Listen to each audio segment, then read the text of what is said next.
A campanha da Red Bull em 2024 atingiu seu ponto mais baixo. Não se trata mais de uma equipe passando por uma fase difícil, mas sim de uma equipe em plena crise com um carro problemático que Max Verstappen chamou de monstro. Apenas a quarta mais rápida no Qualify de Monza, nem mesmo o brilhantismo de Max Verstappen conseguiu levar a Red Bull além de um frustrante sexto lugar na corrida. O chefe da equipe, Christian Horner, admitiu que a situação não é apenas preocupante, mas também confusa.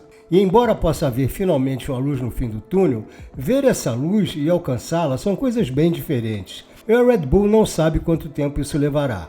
A Red Bull dominou as primeiras etapas da temporada, vencendo 7 das primeiras 10 corridas. Mas quando a McLaren começou a se destacar, com os upgrades introduzidos em Miami, Verstappen ainda conseguia vencer corridas. Mas desde então, a McLaren só tem se fortalecido e a Red Bull entrou em declínio. Houve um período em que a Red Bull podia enfrentar a McLaren de igual para igual e vencer, mas Monza foi sua sexta derrota consecutiva, e também a pior dela. Monza é uma pista típica, com o menor nível de downforce do calendário, e por isso não espelha necessariamente o desempenho médio dos carros. Mas é um circuito que deveria ter privilegiado a eficiência aerodinâmica da Red Bull. Verstappen venceu lá em 2022 e 2023. Também se esperava que as mudanças nas zebras, parte do projeto de recapeamento da pista, ajudassem um pouco a Red Bull, que tem dificuldades com irregularidades e sobressaltos. Na noite de domingo, Horner afirmou que Monza expôs as deficiências deste carro em comparação com o do ano passado. Foi um choque para a Red Bull se qualificar como a mais lenta das 4 equipes, com Verstappen na enorme 7 décimos de segundo da pole position de Lando Norris. Isso destaca que o carro é competitivo quando está no ponto ideal, mas também como é fácil ele sair desse ponto, já que o subterço apareceu inesperadamente no Q3, tanto para Verstappen quanto para Sérgio Pérez. Verstappen disse que o carro ficou incontrolável. Pérez comparou o RB20 a um barco. A Red Bull também não foi ajudada pelo fato de Pérez ter passado pela brita na saída da segunda curva de Lesmo. Ele sujou a pista e deixou Verstappen em sua esteira de turbulência na chicane Ascari. A Red Bull também não criou uma asa traseira específica para Monza. Preferiu reduzir o arrasto de uma asa de baixo downforce já existente. Isso os deixou com um pouco mais de downforce do que os rivais, perdendo velocidade nas retas sem ter ganhos suficientes nas curvas.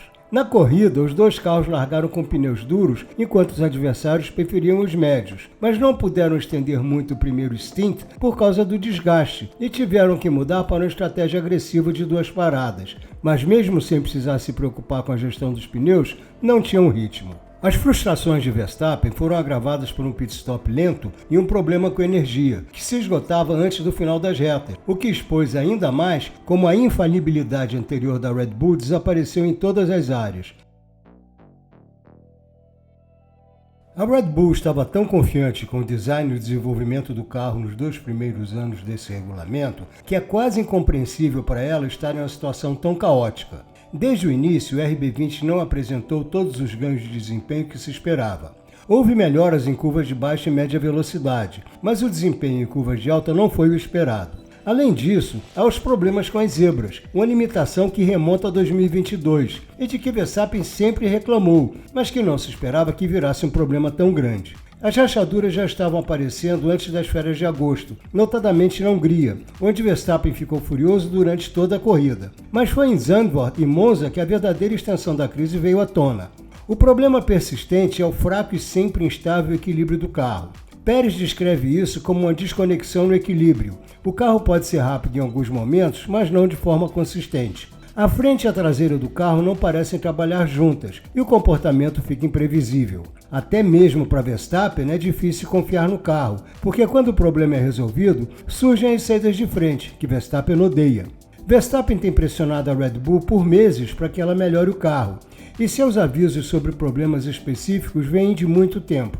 Ele parece cada vez mais frustrado por esses avisos não terem sido levados a sério e diz que a queda da Red Bull, de dominante a incontrolável em uma única temporada, é muito estranha e que é necessário virar o carro de cabeça para baixo em busca de uma solução. Horner acredita que esses problemas de equilíbrio foram detectados já em Austin no ano passado, mas foram exacerbados pelo contínuo desenvolvimento da Red Bull. Quanto mais downforce a Red Bull acrescentou, pior se tornou o equilíbrio entre a frente e a traseira do carro.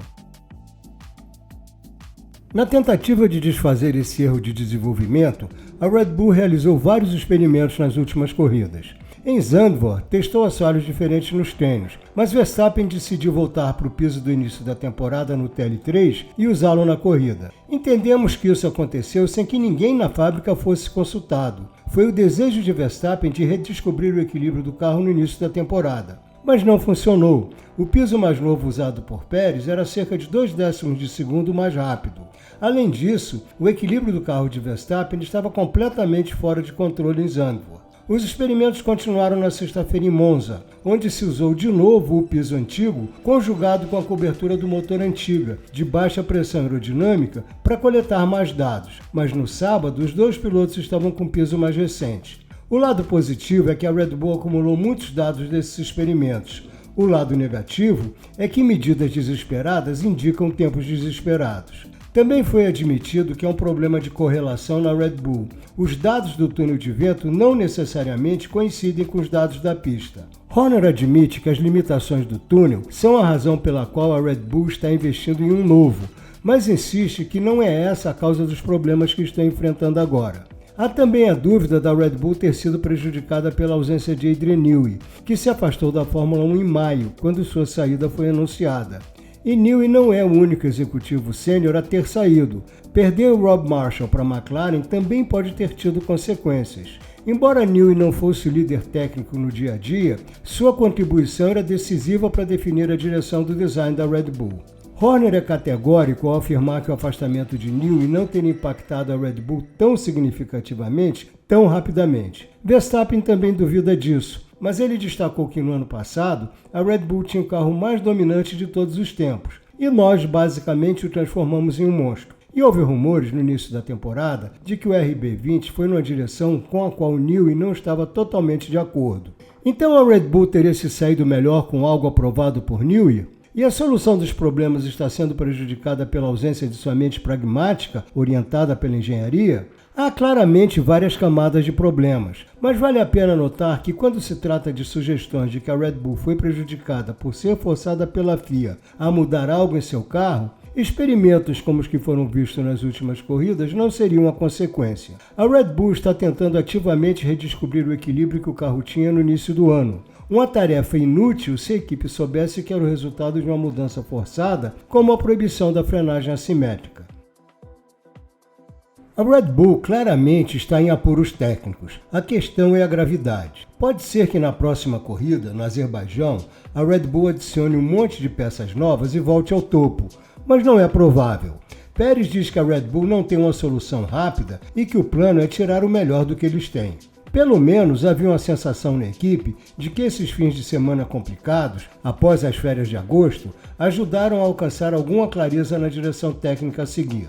Horner se agarrou a uma perspectiva otimista. Ele sugeriu que o problema finalmente foi compreendido e indicou que certas soluções potenciais podem ser introduzidas, talvez não para resolver todo o problema, mas para lidar com parte dele. O fato dos experimentos estarem em andamento em Zandvoort e Monza, juntamente com o pessimismo de Verstappen e Pérez, indicam que isso não acontecerá tão rapidamente. Se o curto intervalo entre Baku e Singapura não for tempo suficiente, então a pausa no calendário de meados de setembro a meados de outubro será absolutamente crítica.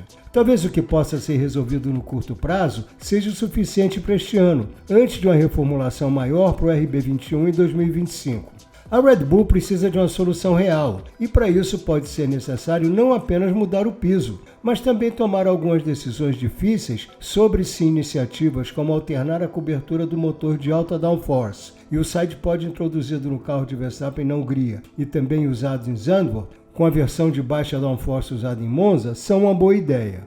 A asa dianteira também é uma área de interesse. Aproveitar ao máximo a flexibilidade permitida nas peças aerodinâmicas, já que elas não podem ser totalmente rígidas, é vital para fazer os carros funcionarem. É uma área em que Mercedes e McLaren parecem ter superado a Red Bull. Uma mudança ali poderia ajudar a Red Bull a alcançar um equilíbrio mais consistente em uma ampla gama de velocidades de curvas. As dificuldades da Red Bull em Monza quase custaram a liderança no campeonato de construtores, com a McLaren apenas 8 pontos atrás. e ela já teria assumido a liderança se não tivesse sido surpreendida pela Ferrari em Monza. Depois de superar a Red Bull em 9 das últimas 10 corridas, a McLaren agora é a favorita indiscutível no campeonato de construtores. O que aconteceu na Itália ameaça também, mais do que nunca, a liderança de Verstappen no campeonato de pilotos. Verstappen parecia resignado no domingo porque, com o que temos no momento, somos ruins em todos os lugares. E Horner admitiu que ambos os campeonatos estarão sob risco se o desempenho da Red Bull em Monza se tornar a norma. A vantagem de Verstappen foi reduzida de 70 para 62 pontos, e embora ainda seja difícil descontá-la nas 8 corridas e 3 sprints restantes, mais fins de semana no estilo de Monza farão essa vantagem se evaporar. Antes de Monza, o campeonato de pilotos era apenas uma possibilidade vaga e hipotética para Norris e para McLaren, e ainda é um objetivo difícil, mas pode ser alcançado, especialmente com os pilotos da Mercedes e da Ferrari também em condições de tirar pontos de Verstappen. Recentemente, ambas as equipes venceram mais do que a Red Bull. Norris entrou nas últimas 10 rodadas precisando de uma média de 8 pontos a mais que Verstappen por corrida para roubar o título. Ele conseguiu isso em Zandvoort e Monza, mesmo que a McLaren tenha subestimado um pouco, e tirar maiores diferenças daqui para frente já parece uma possibilidade real.